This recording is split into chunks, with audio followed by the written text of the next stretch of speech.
Esse é o desejo do teu coração, que tu e tua casa sirvam ao Senhor, amém? Então abra sua Bíblia em Josué. É o versículo que nós cantamos, é o versículo extremamente conhecido. Como eu falei cedo e falei agora há pouco, né? Tive um abraço tão apertado ontem na conferência lá da Igreja Metodista, conferência de avivamento, que o resultado do abraço foi menos um óculos. E esse aqui é o guerreiro que nem sei quantos anos ele já está comigo, e quando isso acontece, é ele que me socorre. Só que eu nem sei mais se tem espaço para ele ser arranhado, tadinho. Tanto tempo que ele está nessa caminhada. Mas ele que vai me socorrer agora. Josué 24, 15. Podemos? Josué 24, 15.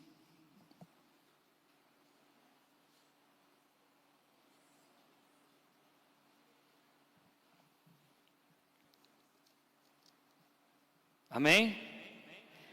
Se, porém, não agrada a vocês servir ao Senhor, escolham hoje a quem irão servir. Se aos deuses que os seus antepassados serviram além do Eufrates, ou aos deuses dos amorreus, em cuja terra vocês estão vivendo. Mas eu e minha família serviremos ao Senhor. Eu e minha família, eu e minha casa, serviremos ao Senhor.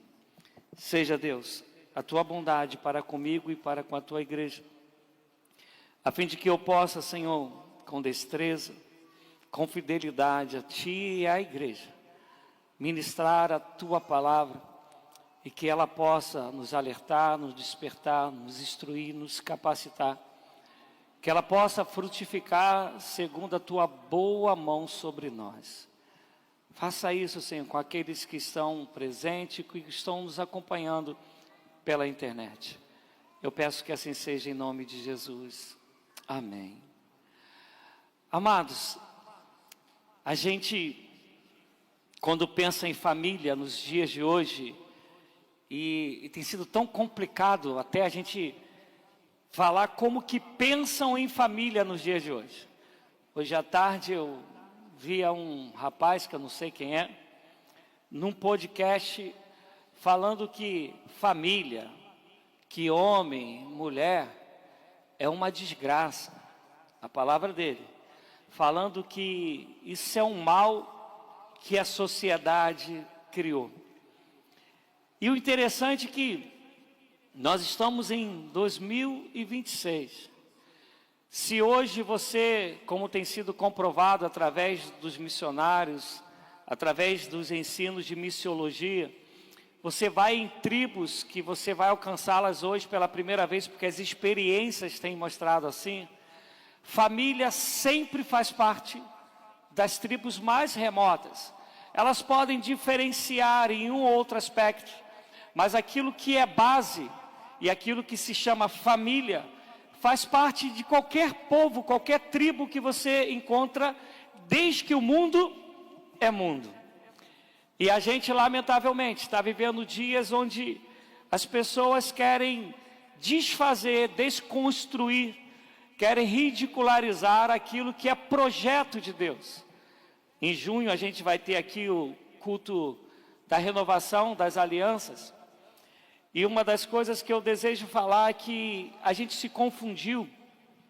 Quando a gente casa, isso eu vou falar também lá no dia, mas é só para a gente entender um pouquinho. Quando a gente casa, a gente acha que o que está envolvido no casamento são emoções, são sentimentos. E a gente não entendeu que antes do sentimento, quando a gente vai casar, a gente está cumprindo aquilo que é divino.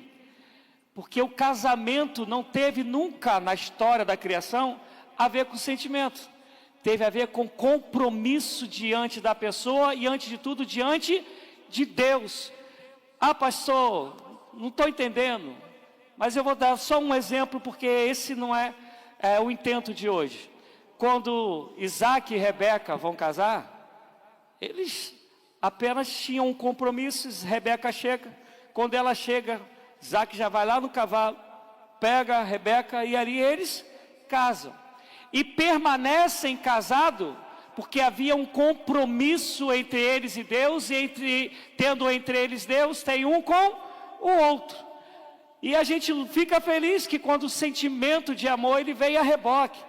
Mas o que sempre prendeu é compreender que casamento não é social, casamento não é humano, casamento é algo divino, que nasceu no coração de Deus, quando Ele cria o homem, e está tudo perfeito, mas Ele vai dizer, não é bom que o homem esteja só, vou fazer alguém, que lá a palavra é Ezer, que é auxiliadora, mas entende, no sentido de socorro.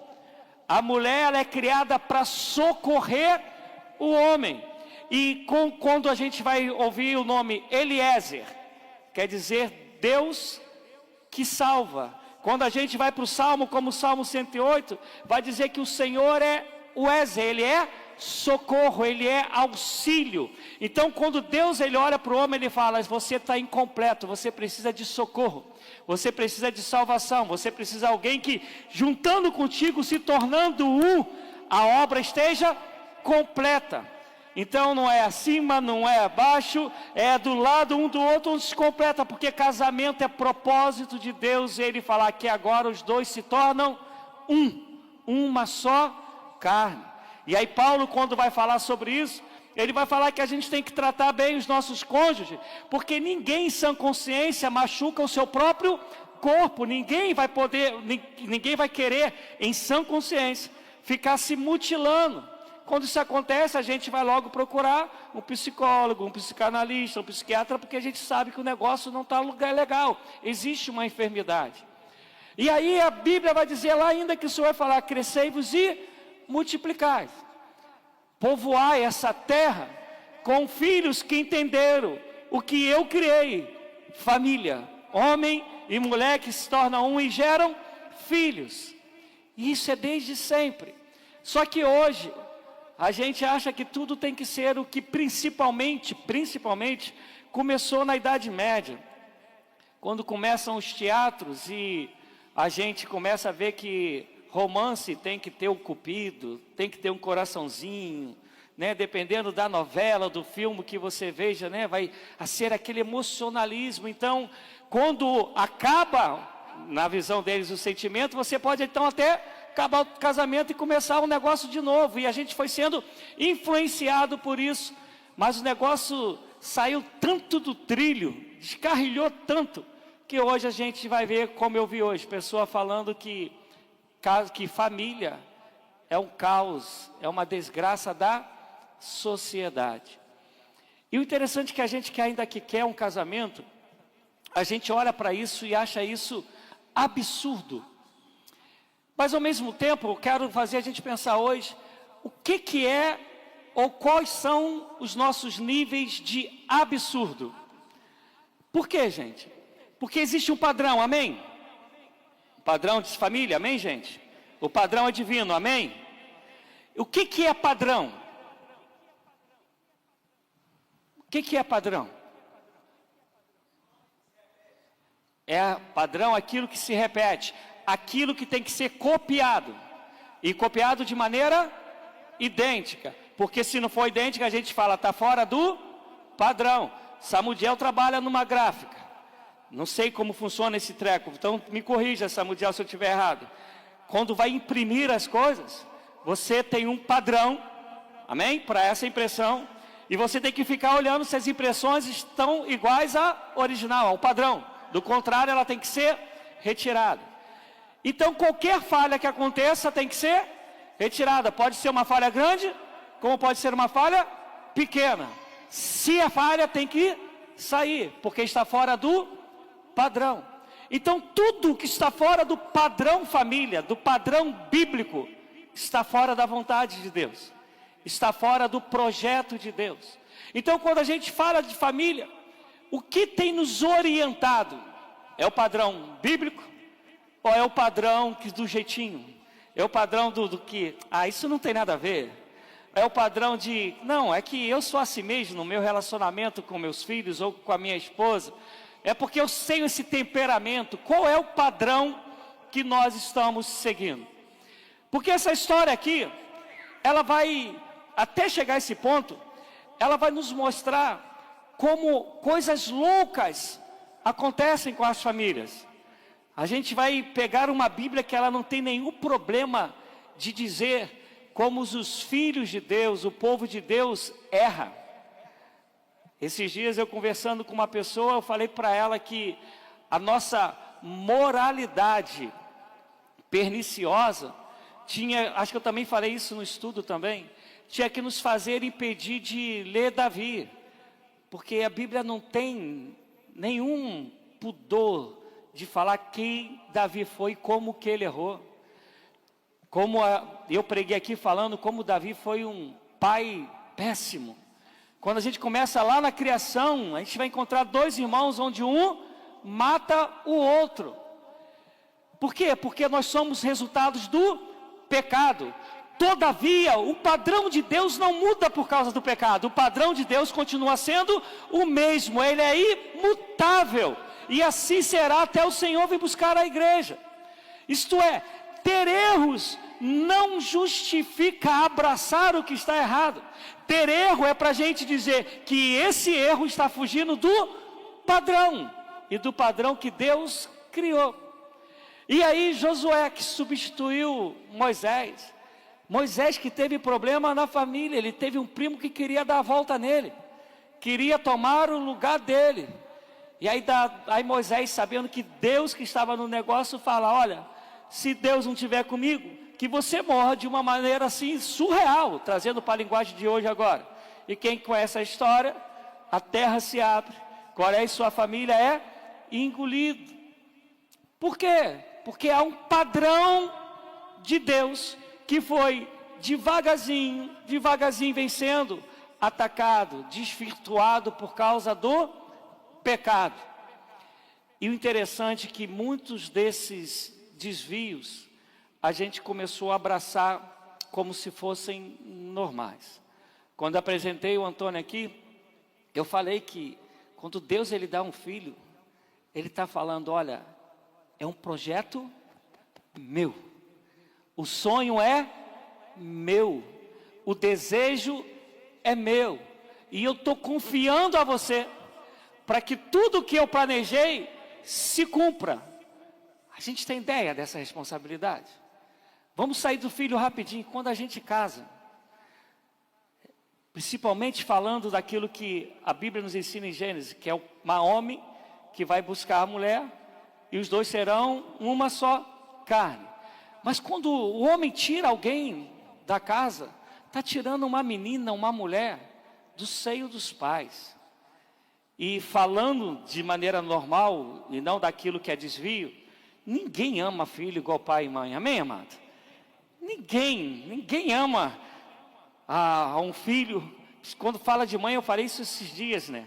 Pô, meus filhos sabem quanto que eu os amo. Mas normalmente o bicho pega, o primeiro nome que vem é mãe. Né? Quando a mãe não está aí, lembra que tem o pai, me ajuda aqui. Mas não é o normal. Mas ninguém vai amar os filhos como os pais amam. E quando alguém então vai sair de casa para se juntar a outro, você está tirando a pessoa do lugar mais amado que existe. E qual então a expectativa de Deus? Que os dois se amem de maneira tão tremenda, que Efésios vai dizer que tal como o Senhor amou a igreja, a ponto de dar a sua própria vida. Olha o padrão, como é o padrão de Deus. E Josué que substituiu Moisés, ele está aqui nesse momento, já perto de partir, perto de ter com o Senhor, com seus 80 e um pouquinho de anos, alguns afirmam 80, outros já falam de entre 80 e 85 anos. Ele com 40 anos ele foi chamado, mais 40 anos ele ficou lutando, mas tem uns que fazem um pouquinho a mais, um pouco para lá. Mas enfim, ele tinha 80 e alguma coisa, está perto já do final da sua vida. Ele reúne todo o povo depois de conquistar toda a terra que Deus havia dado para eles. Uma coisa louca que alguém que como eu, que foi fuzileiro naval, foi policial militar, e vai olhar a história de como aquele povo guerreou, sem experiência nenhuma, e foi vencendo, a ponto da arqueologia hoje comprovar que essas guerras existiram. A gente não tem outra coisa a dizer que não tenha sido Deus deu a vitória, Deus fortaleceu, Deus usou esse povo para conquistar. E quando chega nesse momento, Josué então vai fazer um discurso. Eles estão agora em terras cananeias. E aí, Josué, sabendo da inclinação que a gente tem para adorar outras coisas que não sejam Deus, ele chega e prega para esse pessoal. E aí eu vou dar um exemplo, sabe por quê? Josué sabia das maravilhas que Deus fez lá no Egito, e fez o povo atravessar no Mar Vermelho. Mas quando Moisés foi orar 40 dias, eles rapidinho esqueceram de Deus e fizeram o quê? Um bezerro de ouro para poder adorar. Em outros momentos, a gente vai lembrar que o povo, eles pegam uma estatuazinha aqui, né? Quem lembra do povo lá do deserto vai lembrar disso. Para poder ver, a gente vai pegar Cã, essa rapaziada que vai pegando outros deuses para colocar no lugar do único e verdadeiro Deus, como se aquilo criado, como se os deuses pagãos pudessem ser, de fato, algum tipo de divindade que fizesse alguma coisa em favor deles. E Josué conhecia essa história, e sabia, olha, eu sei que se a gente demole, a gente se inclina para fazer aquilo que Deus não agrada, para praticar aquilo que Deus reprova. A gente tem uma inclinação para abrir umas brechas para algumas coisas entrarem e dizer que não tem nada a ver. Isso tem acontecido com a nossa família. Quantos linguajares entram na nossa casa, na nossa família, e a gente diz que não tem nada a ver?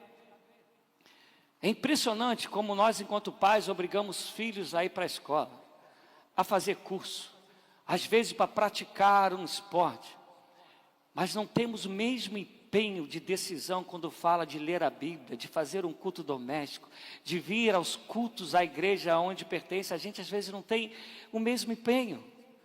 Hoje de manhã foi dito, olha, quando eu vinha para a igreja, a gente tinha que caminhar quilômetros, mas meu pai não deixava. Era o domingo que a gente tinha que descansar, ele falava, vamos todo mundo para a escola dominical. Hoje o que a gente às vezes faz? A gente mesmo, enquanto adulto, fala, estou cansado, não vou não. Se for então esse tempo já mais ou menos, né? A gente fala, pô, tá tão gostosinho aqui, é ruim de eu ir, né? E aí o filho olha para o filho que estudou a semana toda, botou o filho no esporte, botou o filho para fazer karatê, para nadar, botou na explicadora, botou no inglês, botou no preparatório, botou o filho para fazer tudo que tem a ver com aquilo que é desse mundo. E aí não estou falando que isso é ruim. O que eu estou falando é que a gente está priorizando aquilo que é desse mundo. E quando chega na hora da escola dominical, do culto, a gente fala, pô, ele está tão cansado, né? Vou deixá-lo dormindo hoje. Eu sei que isso não acontece aqui, mas eu sei que em Gotham City, na cidade do Batman, isso acontece pra caramba. Lá o pessoal faz esse negócio direto. Porque a gente vai deixando as coisas entrarem, se tornando ídolos, se tornando aquilo que tira-nos do serviço a Deus. E a gente acha que é tudo normal. Aí amanhã ou depois a família está toda descompensada em relação à fé. Isso quando não fica descompensada em relação ao próprio relacionamento dentro de casa. E aí o pior de tudo é quando a gente ainda vai acusar Deus, vai falar, Deus, o que eu fiz? Por que o Senhor permitiu isso acontecer? Eu tenho meu nome lá no hall de membros há 30 anos. Eu sou fiel no dízimo, né? Então Deus, por que isso aconteceu? Porque a gente foi dando brechas e achando que isso é normal. E no discurso de Josué, ele traz à memória tudo. Ele fala, lembra de Abraão? Ele estava além do Eufrates. Ele servia povos pagãos. Era um povo que não conhecia Deus, que não sabia nada do único Deus. Mas Deus foi lá e trouxe Abraão da idolatria, do paganismo. Se apresentou a Abraão e falou, eu sou o único e verdadeiro Deus. Através de você serão benditas todas as famílias da terra. Eu vou te multiplicar mesmo sem você ter filho. Eu vou te multiplicar como areias do mar, como as estrelas do céu. E todos saberão que eu sou Deus. Louvado seja o nome do Senhor. Abraão crê nisso e acredita. E aí vai nascendo a filharada. E no meio dela tem problema. Tem Esaú e Jacó que já estão lutando com Kung Fu na barriga. Na hora de sair, um quer dar volta já no outro. Um está agarrado no calcanhar do outro. Porque a gente vive no mundo caído. Mas há um pai que quer que aquilo dê certo, que se dedica. E aí as gerações vão vindo. Então a gente vai ver famílias que são bacanas. A gente vai ver outras que falham pra caramba. E Josué sabe disso tudo e vai contando para esse povo: olha, lembra de onde vocês saíram. Mas ainda assim, Deus vai continuando a ser fiel. Até que vem a história de José. Meu Deus, quase a família de Samuel, filha, né? 13 filhos, 12 homens, que é da família do pai de Jacó, 12 homens e uma menina. José está no meio desse bolo, esse monte de irmãos que não entende o chamado de Deus na vida dele, não entende os sonhos que ele vai tendo, que cheios de inveja vendem o irmão como escravo. Mas Deus é com aquele garoto. E o garoto cresce em graça, em conhecimento diante do Senhor. E a gente conhece a história. Ele decifra sonhos, interpreta sonhos e vira o segundo. Somente tem Faraó acima dele. E vem lá, a família dele é cheia de fome, vendendo almoço para comprar a janta. E ele chega e é o instrumento de Deus para saciar não somente a fome da família, mas para poder fazer com que o perdão seja uma realidade e fazer com que a nação do Senhor não se perca. E aí o povo fica lá 430 anos escravizados. Mas olha que é interessante, quais as desculpas que a gente dá muito hoje? Os tempos são difíceis, não dá para poder estar tendo filhos. A rapaziada era escrava, e tu vai ler lá, vai dizer que em Êxodo que eles só cresciam, só multiplicavam, a ponto disso assustar Faraó. Então ele fala: ó, vamos matar de 2 anos para baixo, porque esse pessoal aí, eles não tem televisão, toda hora tem filho aparecendo aí, então vamos acabar com esse negócio. E a gente conhece a história. Moisés é escondido, colocado no cesto, a filha de Faraó vai e o adota, a própria mãe vai cuidar dele. E aí Deus está levantando o libertador do povo do Egito.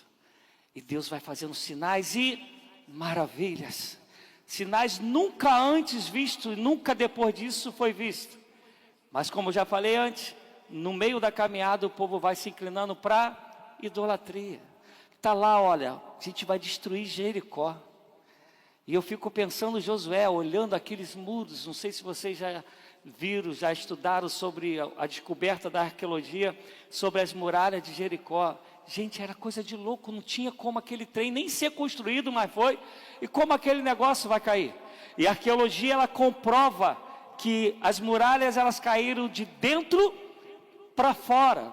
Por quê? Porque se é alguém de fora atacando, elas iam cair de fora para dentro. Então iam dizer que foi o homem que derrubou. Mas Deus é tão tremendo para mostrar que foi Ele que entrou no negócio. Ela caiu de dentro para fora, foi empilhada, como se alguém de lá de dentro tivesse empurrado para que o povo de Deus pudesse entrar. Mas o Senhor falou: não pegue nada. Mas está lá um homem que fala: não é bem assim. Eu vou pegar um din-din aqui para minha família ficar bem. Qual é a desculpa? Que é para a família ficar bem. Então se é para ela ficar bem, vale eu desobedecer a Deus, porque eu sei melhor do que Deus aquilo que realmente é bom para a minha família. A gente faz algo parecido? Faz, gente. Em algum canto da nossa vida, em algum momento a gente fala: não, isso aqui Deus vai entender, porque é o melhor para o meu filho, é o melhor para o meu cônjuge, eu sei que é, Deus vai entender. Não, a gente não faz isso não, né? A gente ama a família e sabe que a família é sonho de Deus, então eu vou obedecer a Deus porque Ele não erra, e aquilo que Ele projetou para a minha casa, para o meu cônjuge, para os meus filhos, vai acontecer se eu permanecer fiel a Ele. É assim que a gente vive, amados. Amém, amados? A Wagner está lá rindo, porque os amém são ruins nessa hora, né, Wagner? Mas aí a gente vai caminhar na história, até que Moisés, ele parte. E o interessante é que o sucessor de Moisés não é Moisésinho. Não são os filhos de Moisés que vão ser sucessor dele. E aí eu quero falar diretamente para os pais. Pais, você pode ter sonhos para os teus filhos. Isso é legal, é bom. Mas, em nome de Jesus, pergunte a Deus os sonhos de Deus para os seus filhos. Porque às vezes você está empurrando os teus filhos para um lugar que Deus não projetou, que Deus nunca sonhou. Mas o teu sonho, tu queres que realizar na vida do teu filho. Nenhum dos filhos de Moisés foi o sucessor. Foi um cara chamado Josué. O sucessor de Elias não foi Eliazinho, foi Eliseu, que estava lá no campo, e Deus falou para ir lá buscar. Porque eu vou repetir, Deus sonhou com a tua vida, sonhou com a vida do teu filho, do teu cônjuge. O projeto é dele e Deus não erra. Mas se a gente quiser fazer com as nossas próprias mãos, a gente vai ter famílias disfuncionais. A gente vai ter famílias que vão pagar o preço pelas decisões que nós não tomamos segundo a vontade de Deus. Amém, gente? Fala comigo, vocês estão aqui, por favor, estão aqui? E aí Josué sabe disso tudo. E ele vai contando tudo isso. Lembra de onde Deus tirou vocês? Lembra que esse Deus tirou depois vocês do Egito? Lembra que esse Deus foi guardando vocês e dizendo que esse povo vai ser meu, que a promessa que eu fiz a Abraão, eu vou cumpri-la. Então Josué, depois de passar tudo isso, ele está de frente ao povo, perto de partir. Aí ele vai dizer: olha, eu não sei qual é a decisão de vocês, e eu sei que a gente tem uma inclinação tremenda para desobedecer a Deus, para tomar caminhos que não são caminhos de Deus, para adorar aquilo que Deus reprova, para amar aquilo que Deus repudia. Então agora, diante de tudo que eu relembrei vocês, de quem Deus é, da onde Ele tirou vocês, como Ele chamou Abraão, como Ele guardou, como Ele livrou, como Ele nos deu a herança da terra prometida, eu quero falar agora para vocês, a escolha é de vocês. Entendam, a escolha é nossa. Não vem com esse papo de pressão, não. Não vem. Porque eu poderia aqui mudar rapidinho, gastar um tempo falando de Daniel e seus amigos que estão sendo fiéis a Deus na Babilônia, no lugar idólatra, que abraçava tudo. E eles foram fiéis ao Senhor lá dentro. Eu poderia estar N exemplos aqui bíblicos e nos dias atuais, de que a gente que decide se a gente quer ou não agradar a Deus. Josué conta tudo e fala: agora a escolha é sua. Como que você está escolhendo caminhar com a tua família? Como você está escolhendo o que ensinar a tua família? Como você está escolhendo cuidar do teu cônjuge? Como é? Você está escolhendo dentro dos parâmetros de Deus, do padrão de Deus, ou você acha que pode dar jeitinho? Você acha que pode ouvir uma voz aqui, outra ali, e falar que não tem nada a ver? Numa família bem próxima a minha, a gente tem uma menina que optou até então por homossexualismo, conhecendo o Evangelho. Mas aí eu fico me perguntando, quando eu afirmo conhecer o Evangelho, será que conheceu o Evangelho? Ou conheceu a religião? Será que conheceu o Evangelho ou conheceu uma denominação? Será que conheceu o Evangelho ou conheceu usos e costumes? O que de fato essa pessoa conheceu? Será que quando olhava para os pais, viam os pais tementes ao Senhor e servindo ao Senhor? Hebraico, essa palavra avonat, ela quer dizer o seguinte: Senhor, assim que a gente vive na nossa família. Dele é assim. Ou a gente acha que pode dar jeitinho, ou a gente acha que pode fazer concessão, ou a gente acha que pode saber mais do que Deus para fazer as escolhas que Deus não quer. Porque Ele contou tudo, Ele falou da decisão dEle. E aí eu quero contar para vocês rapidinho como era a família nessa época aqui. Essa época aqui, as famílias eram compostas de 40 a 50 pessoas. E no hebraico é chamado de casa do pão. É Bet Ab, que significa a casa do pai. Era o lugar que um patriarca, pelo menos, ainda que tivesse outros, mas teria um de origem. E aí os filhos dos filhos, esposas, eles iam morando juntos. E às vezes essas famílias moravam tudo numa mesma casa. Às vezes eles iam fazendo casa uma coladinha no outro, mas aquilo tudo ali era chamado de família, a casa do pai. Todas as famílias assim vivendo, tendo uma mesma origem, isto é, o mesmo exemplo, o Rúben, a família que vem da raiz de Rúben, lembra de Rúben, de Jacó? E aí, essas famílias que vão se formando aqui, elas eram chamadas de clã, onde tem um só início, uma só pessoa que foi a ramificação de toda essa família. Então tu vai pensando, famílias com 40, 50 que vão juntando assim, e esse povo todo é chamado de clã. Várias famílias assim, sendo de uma mesma raiz, era chamada de tribo. E aí vinha a tribo de Dan, a vida de Naphtali, a tribo de Levi, e esse povo junto era a nação de Israel. Então quando Josué está falando aqui, ele está batendo no peito, e não como quem pode garantir a decisão do outro, mas ele está batendo no peito confiando de o que ele vai fazer diante de Deus para aquilo se tornar uma realidade.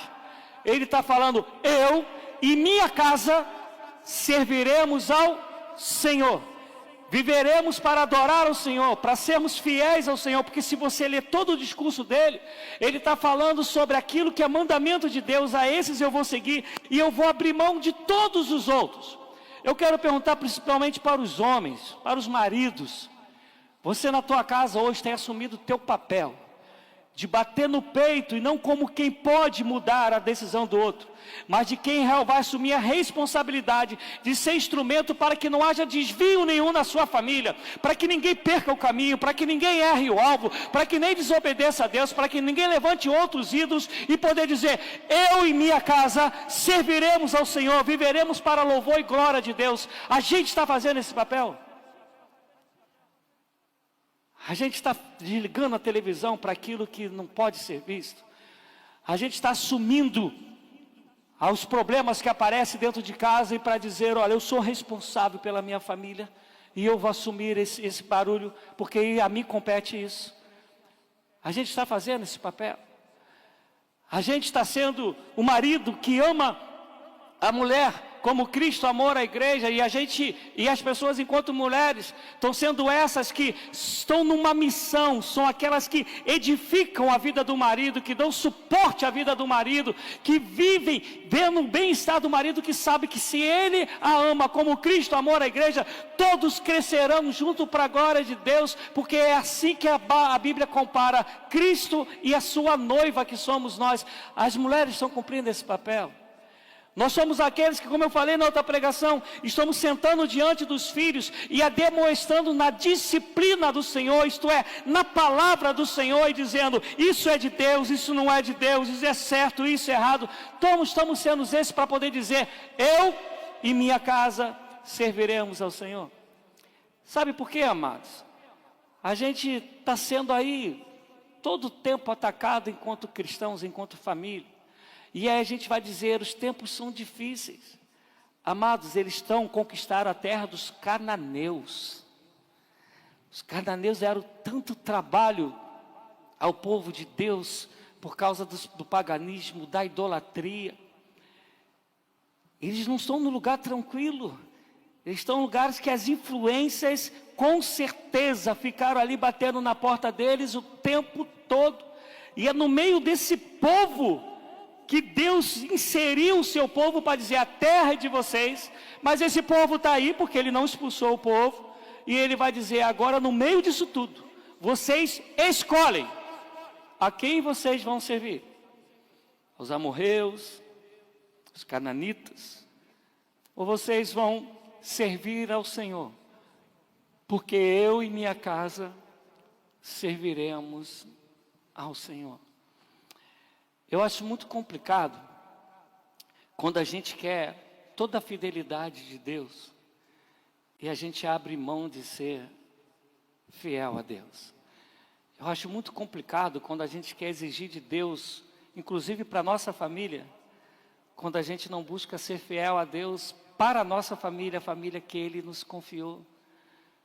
Porque a família não é padrão teu. A família não é resultado de uma sociedade que escolheu dentro de uma moral criar família. A família nasce no Éden, no momento da criação. E Deus vai dizer: os dois serão uma só carne. E gerarão filhos. E povoarão toda a terra. E eu quero terminar, se vocês ainda estão aqui, eu quero terminar falando da família da fé. Porque se vocês lembrarem, eram várias famílias. Essas várias famílias formavam clãs e tribos. Mas a família de uma tribo é uma família. A família de outra tribo é outra família. Mas juntos é uma só família, que é um só povo, é o povo de Deus. Então o padrão para o menor é o mesmo padrão para o maior, amém, gente? O padrão não muda por causa da quantidade. O padrão permanece sendo o mesmo. E aí vem Deus e nos dá essa família que Ele nos confiou. E ainda fala assim: eu vou melhorar esse negócio. Eu agora vou te dar uma família espiritual, comprada, criada pelo sangue de Cristo Jesus. Eu vou te dar agora uma família que ela é movida entre todos pelo Espírito Santo, que é Deus vivendo em nós. Eu vou te dar uma família agora que todos os projetos celestiais que existem na cabeça de um tem que existir na cabeça do outro, porque a gente está falando dos projetos de Deus, dos sonhos de Deus, do padrão chamado Deus. E Jesus vai falar: eu sou aquele que veio primeiro, porque agora todos são meus irmãos. E por isso Jesus ensinou que a gente pode orar então o Pai Nosso, porque o Pai é de todos, a família é uma só. E o padrão tem que ser o mesmo. O padrão de que ninguém se contamina. O padrão de que ninguém negocia os projetos de Deus, os mandamentos de Deus, os sonhos de Deus, os princípios de Deus. O padrão de que quem entende que se eu pecar, eu estou machucando toda a família. O padrão que sabe que se eu negociar a palavra de Deus, eu estou machucando toda a família. Estão me entendendo, gente? Em nome de Jesus. Você consegue entender que essa é a sua família? E quando você vacila lá fora ou na tua casa, você está colocando em risco toda a família do Senhor Jesus. Por isso que é escolher ser de Cristo, e escolher estar membro numa denominação, numa comunidade, é saber que eu tenho uma responsabilidade muito séria. Por isso que não existe igreja Cristo em casa. Por isso que não existe igreja do individualismo, que cada um vem para buscar o que quer, fazer o que quer e ir para casa. Não, isso aqui é família. Você é família em nome de Jesus, de Cristo Jesus. Somos irmãos em Cristo Jesus, amém? Então você tem que viver para não dar brecha para o adversário entrar aqui em nome de Jesus, amém? O amém diminuiu, hein, gente? Porque isso é muito sério, gente.